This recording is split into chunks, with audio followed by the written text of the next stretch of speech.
Welcome everyone. In today's video, I'm going to describe several things that I wish I kind of knew and understood prior to buying any set of monitors. So if you're an aspiring mixing engineer or mastering engineer or hobbyist of the nature, and you're looking to buy something that's on the market or even headphones or anything of that nature, instead of jumping in and going and buying a set of monitors, I would highly suggest instead you look at something like this type of a book. This is called Mixing Secrets for the Small Studio by Mike Sr. I've only gotten through the first part of the book and it's already opened my eyes. Even though I've been mixing for how many years and did a lot of research on monitors, on technical things, technical aspects, the audio engineering, science side of it, physics, acoustics, what have you. Even though I had all this sort of knowledge built up over the years, there's still a lot of information that I've learned thus far that I wish I would have known prior to buying my first set of monitors, second set of monitors, and even my current third set of monitors here. So before diving in, I'm going to jump into the sort of main thread of this thing, is that being a good mixing and mastering engineer is essentially, it all boils down to making good objective mixing and mastering decisions. And realistically, the only true way you can achieve that is when you have objective audio hitting and entering your ears, whether it's monitors or headphones. It's wholly dependent on having objective representation of the audio that you're mixing and mastering. It's also wholly dependent on your overall skills and ability to take that information and make good decisions. But what all kind of goes into this is that you need to be aware of all the different factors that will lead to objective decisions. We'll go through some different topics, different sections, one by one, and in the end, I'll kind of just summarize the entire point of this video.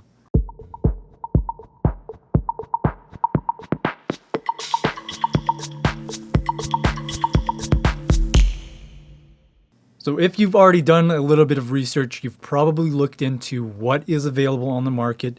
You probably have a set budget of some kind to put towards a set of monitors or headphones or both. You probably know that within each sort of level of speakers, within a budget, you have all these different selection of speakers. And each one has its kind of own characteristic, its own frequency response.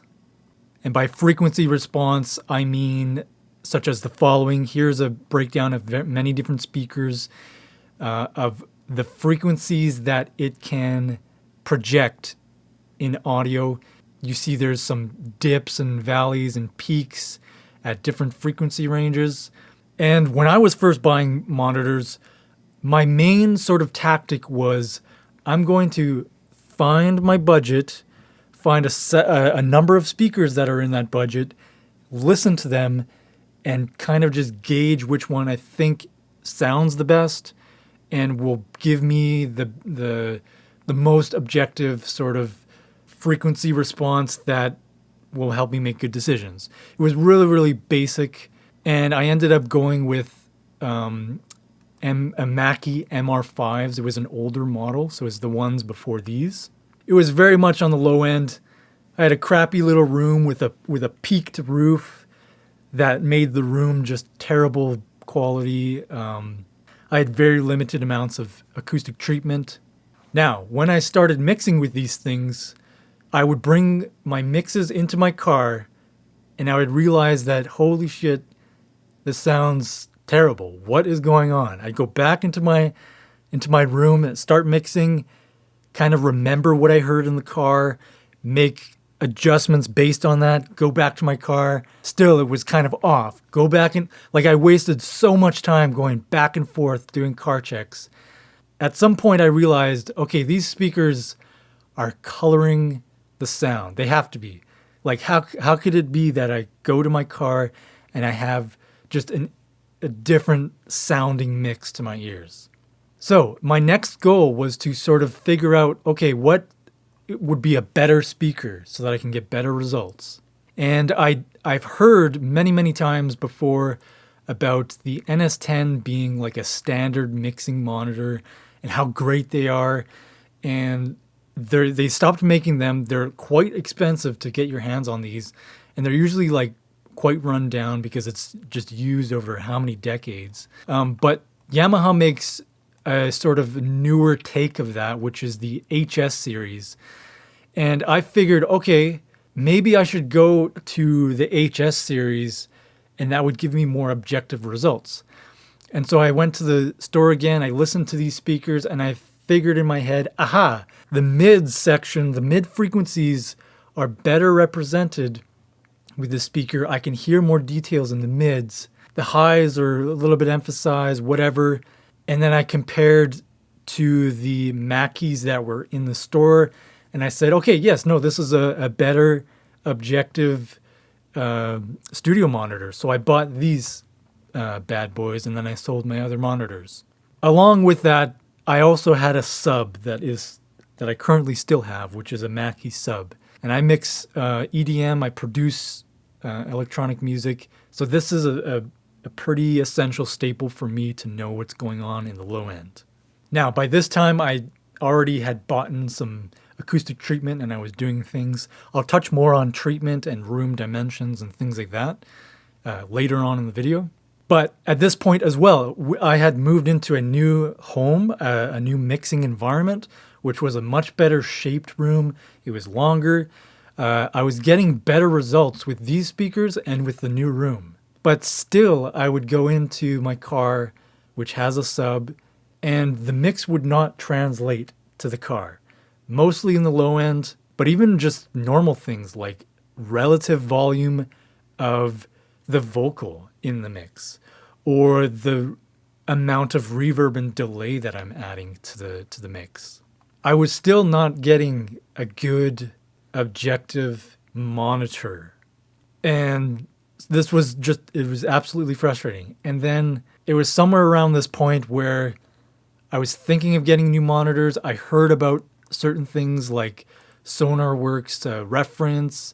I heard about taking measurements in room and placing your speakers equidistant apart and having an equidistant triangle for your listening position, and ensuring that first reflections are absorbed. Lots of different things that I kind of knew, but not enough. And I was implementing all these things, and I was getting good results, but still needed sort of a step up. So I ended up looking into both getting the Sonarworks Reference microphone with the software and a new upgraded set of monitors that have a better representation of frequencies, sound better, have a better stereo field and different things like that. And I kind of did the same sort of test. I went into the store, and I tested these monitors versus other monitors in the same price range. I read numerous reviews. I compared them to the Yamaha HS5s that I have in the store, and I can hear a clear difference. And I figured, okay, this is like good. This is going to be great. I'll have these monitors. I'll use Sonarworks. I'll run the software, calibrate the speakers, and go for it. And then should be good for years to come. And here we are. To this very day, I still have issues with my mixes translating to other systems. Now, I've learned these speakers for quite some time now. I know what these speakers sound like, what's being underrepresented in frequency response. I know my room. I can walk around and go to this corner, and it's the most heavy bass. And right here, kind of in the center, has like the least bass. And I can go into my kitchen area and I can get a sense of like how balanced the overall mix is and volume of all the different elements, etc. So I'm still at a much better place, but it still doesn't translate well. I take it to the car, there's low end issues, there's sometimes volume issues. And the main takeaway is some number of months ago, I've I ended up just buying this book, the Mixing Secrets book, because I wanted to have just, more technical skills with mixing, and kind of didn't realize that there is a whole wealth of other knowledge right before going into any of those techniques or mixing, actual mixing decisions, which is achieving objective monitoring results. So one of the main takeaways that I got from this book that kind of blew my mind, which I kind of knew already, but there's much more than just the frequency response of the speaker you're buying. There is also the time decay aspect of it. This is a plot of the frequency response on this plane, but then there's also the time decay of how long those frequencies are projected and how long it takes for it to decay to nothing. So if we take the example of, for instance, the Mackie HR824. This is a 8-inch Mackie version of this here. Let's actually pull this up. So this speaker right here, it might be an older version, I'm not sure, but here's the frequency response. It looks extremely well balanced, like not even within 5 or 4 decibel difference from all this frequency range, and then all the way down, it goes all the way down to something like 40 hertz, which is really, it's very, very good. But then when we look at the time decay of this speaker, all these high frequencies have a very short decay, which is very good because it's not going to over-represent that frequency in time. But look at the low end. It's crazy that it takes more than 100 milliseconds for these low frequencies to decay and stop reverberating. And you can see a number of speakers kind of have this issue. And there's a few select that don't really have that issue. And when we go to the Yamaha NS10s, the entire thing is basically less than 20 milliseconds, which is spot on. It's not going to have this time decay problem or issue. That is one of the main reasons why the NS10s have been such a key reference monitor for mixing for so many years for big studios. Another one I want to point to is the Auratone 5Cs. Same thing. Very, very small decay time. The frequency response is hyper emphasized, high frequency and low frequency roll off. So this is kind of not frequency balanced, but that's beside the point. This was another really, really well known, highly used reference monitor. In fact, this monitor is so popular in the mixing world that it's so well known as well that it was basically the main speakers that were used for the mixing of the Thriller album by Michael Jackson. So the aha moment that I had reading this book, and the aha moment that I want you to have, is the reason why these have such low decay times in the low frequency is because they are completely sealed monitors. They do not have portholes. The portholes in speakers, depending on the porthole, it can be highly, highly tuned, and you can mitigate the negative effects of porting. But for most cheap low-end speakers, the porting actually emphasizes the low frequency range by having this extended decay in the frequency response.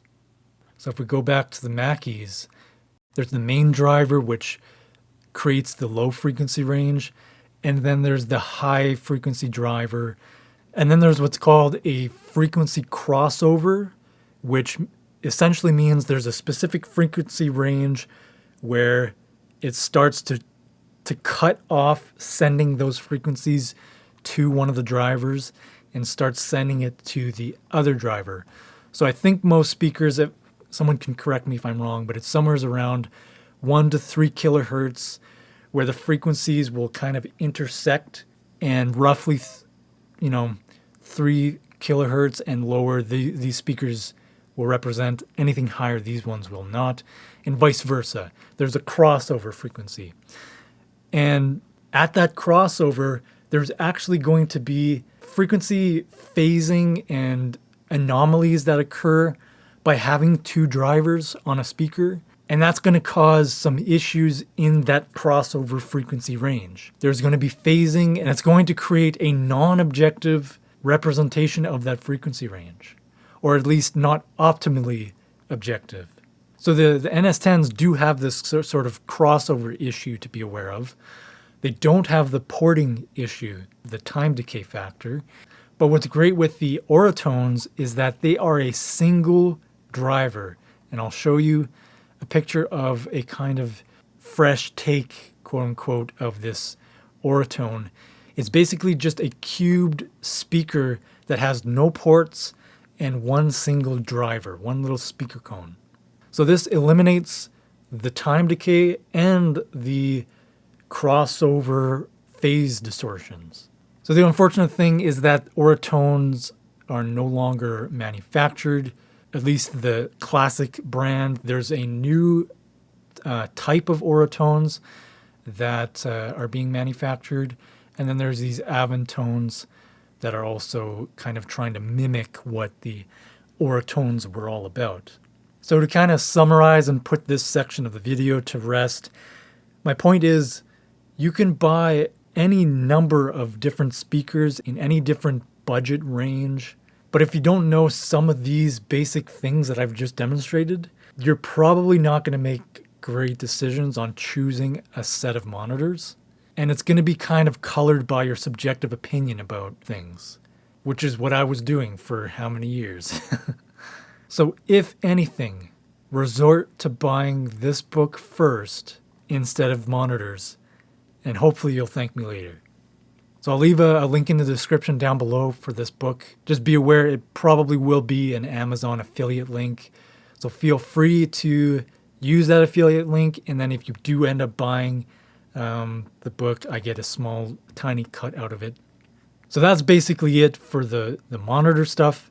So I'll just kind of put this little tidbit in here, is that I am actually actively looking to either buy an Avantone fully active speaker or an Auratone or something similar. The shitty thing with the new Auratones is that they're passive speakers, so you have to buy an additional amplifier that can actually drive the speakers. I'd prefer to just have something simple that's active and I don't have to worry about that. Even though I think some of the reviews for the Avantones is that they're not quite as good as the old school Auratones. But anyways, so that's just my opinion on that stuff. Let's now move on to something equally unsexy, which is room acoustics, room shape, the physics of room and audio reflections, and room absorption, and all these different things that go into having an objective monitoring environment. Now let's say you get past the phase and you have studio monitors. Now what? Now there's a few really, really important things to keep in mind. One thing is that there's going to be room reflections that you have to take care of. If you had a perfect room like this, you could see all these angles of all the walls have basically created a reflection-free zone. So you see there's a thing called first reflections, which is the first reflections that hit a surface and enter your ear aside from the actual first, like, true source from the speaker. So the speaker hits your ear directly, and then there's also a second first source, which is that first reflection. And then there's also other reflections that kind of hit your ear and color the way you hear what's coming out of the speakers. This perfect shaped room with a diffuser in the rear creates basically a reflection-free zone, which is optimal. Now, most of us do not live in this type of a weird shaped room. We have a very basic rectangular or square or cubed room or whatever. So we have to deal with a lot of issues. And that is not just first reflections, but it's what's called room nodes, which is dips and peaks of low frequency buildup based off the measurement and size of your room. So the basic gist of this is that you have to use some sort of material that can dampen these reflections to help prevent coloration and distortion of the actual source coming out of your newly bought speakers. So the first reflections, covering those with absorption. If you can, some sort of diffuser in the rear, and then some low frequency bass trapping in the corners of the room is best. And all of this will kind of help get you to a more objective environment for listening to your audio. And here's actually a very good representation of what I'm talking about. So this is an empty room. You can see it's basically rectangular. It has windows. It has some tiny bit of non-perfect rectangular shape. And this person here, they measured the frequency response of this speaker playing in this room with no absorption whatsoever. Then they went ahead and created a bunch of panels. You can see some bass trapping for the corners. And then they placed the speakers, and then you could see the kind of final result here. All this material placed in strategic areas. And here is the difference of the frequency response. So the red is before any frequency absorption, and this green one is after. So you can see there's a huge boost in frequencies just above 100 and roughly 40 hertz. Not only is there peaks, but there's a lot of terrible valleys and quite a crazy roll-off on the high frequencies. These are necessarily going to color and ruin any objectivity coming out of a very high-quality speaker. And the room nodes that I was talking about, this is basically a sort of representation of a room node, which is essentially the dimensions of your room, length, width, height, is going to determine what frequency has like a reverberation and standing wave where it's not really emitting anything. And you can see that's kind of where the dip is.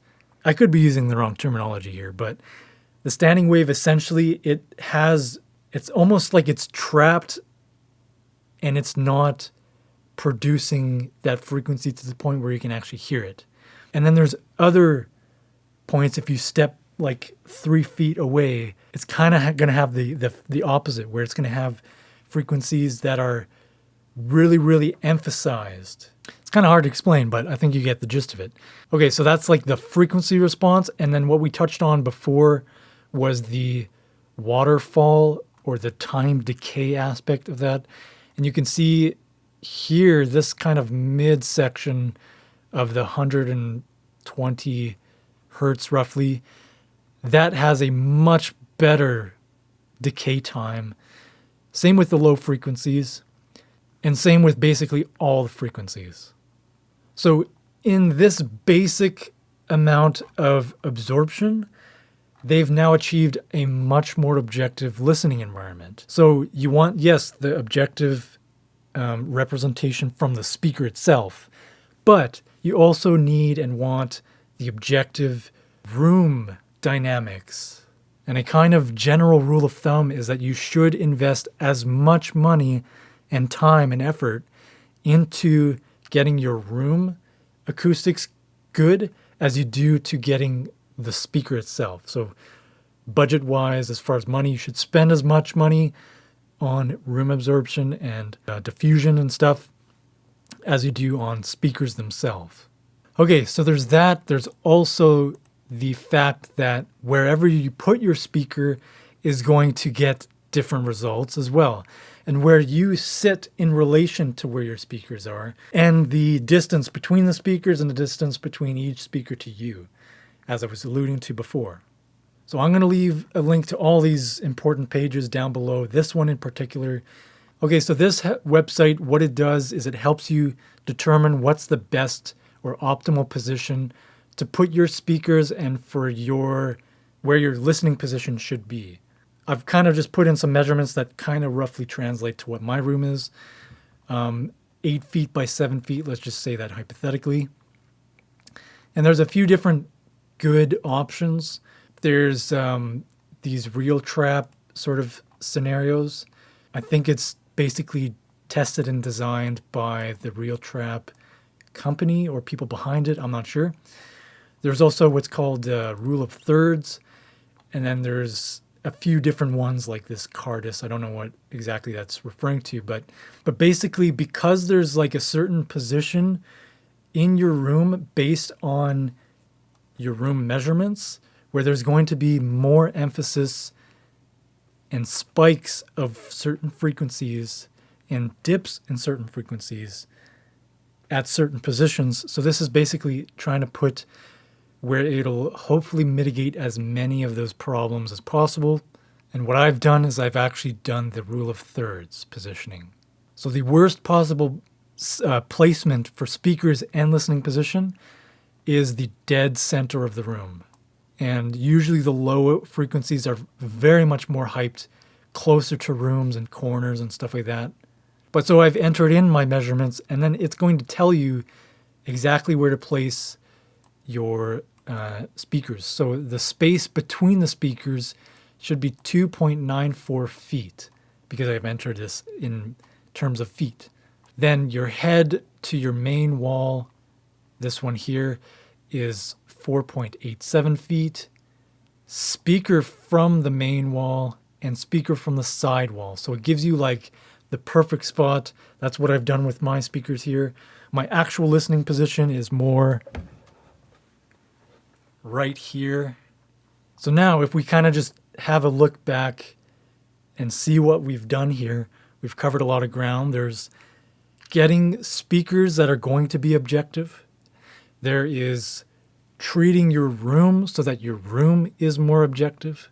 Placing your speakers and your listening position so that you're creating an even more objective listening environment.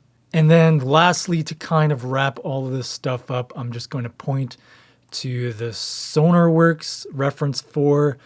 There's different software that you can get, but basically it's, let me actually pull this up on.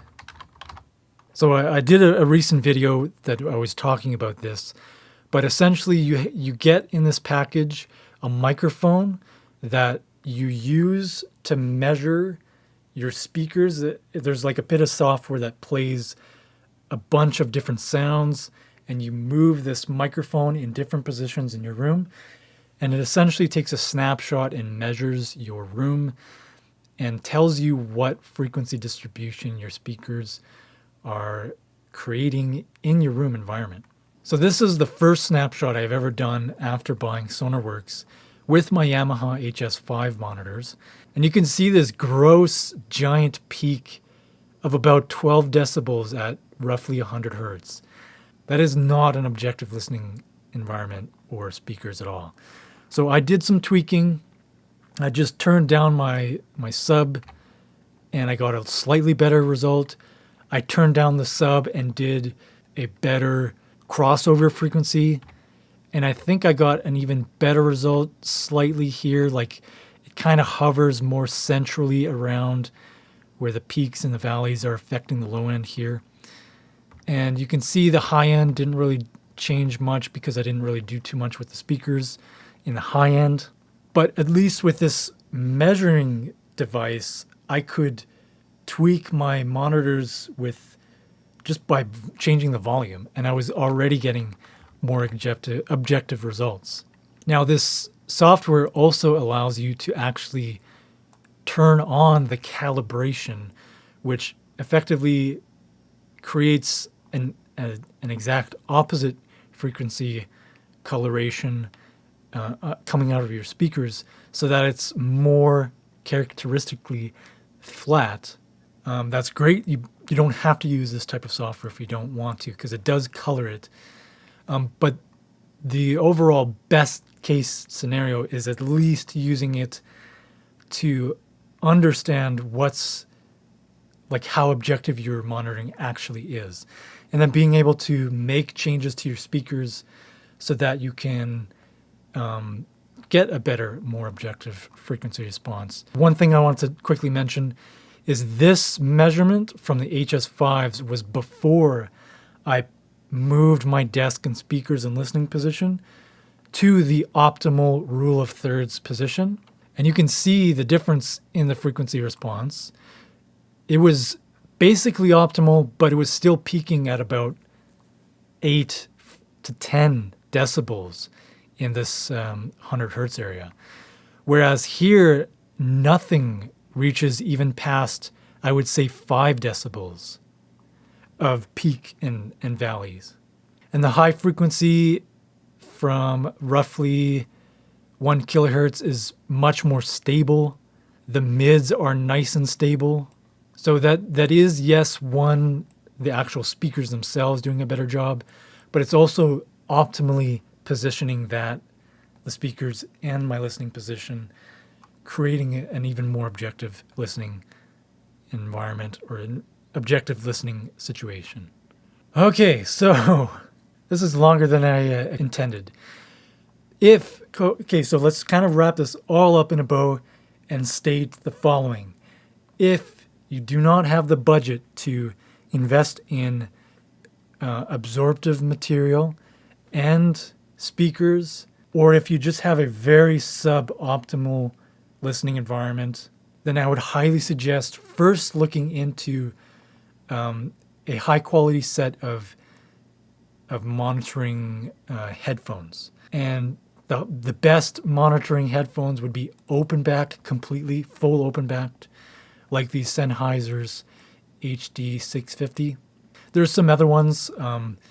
The Mixing Secrets book actually gives you the link to all these extra book links and files that you can mess around with. So here there's links to affordable near field monitors that he recommends. There's also, if we go here, recommended mixing headphones. So Bayer Dynamics DT880s. Those are also within the same price range as Sennheiser's that I showed you. The AKG's K240s, MK2 Mark IIs. These are semi-open back, but they're much cheaper. So all in all, I hope that this video kind of really shed some light on some things that you maybe have not thought about or you weren't aware of. But I also hope it puts you to task to do some of the homework and learn about this stuff before diving in and before spending money on some speakers and whatever. So I hope you enjoyed. Thank you very much for watching, and we'll see you in the next video. Bye-bye.